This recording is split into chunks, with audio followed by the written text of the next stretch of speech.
moral choices in Hogwarts Legacy. So for this game, the moral choice is somewhat interesting, and I think it's a great example of the dissonance that games can cause. So in this game, the example I'll use is where you go on a side quest and you learn the deadly curses, like the Cruciatus curse and all that. So they're interesting and cause dissonance for a couple different reasons. Not only do you have that moral choice of right and wrong, knowing that learning these curses will cause others harm, but if you do, you'll progress faster in the game.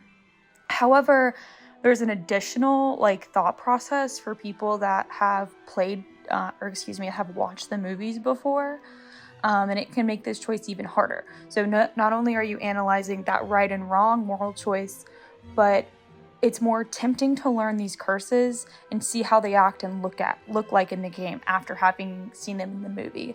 I know for me personally, it was a pretty big factor. I felt like I'd be missing out if I didn't learn them.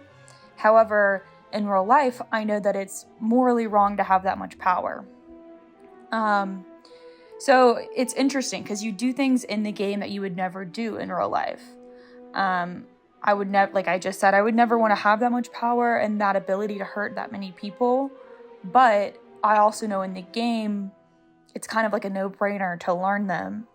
It's how you progress. And I actually did go back and play without learning them, and it's very different. So addition to that dissonance it can cause, they can also interfere with a player's flow in relation to flow theory. And so flow theory highlights that perfect balance of difficulty in games that makes players want to keep coming back. So you could have two different arguments when you are applying flow theory to these games. You can argue that they either disrupt or enhance one's gameplay depending on what kind of player you are. So for players that are really in tune to the game mechanics and know how to perfectly dodge or strike or battle, that kind of thing, these curses may seem like a cop-out, and they may make those battles and kills too easy to be enjoyable. For example, what would be a 5 to 10 minute fight could now be like a one-shot kill with one of these curses.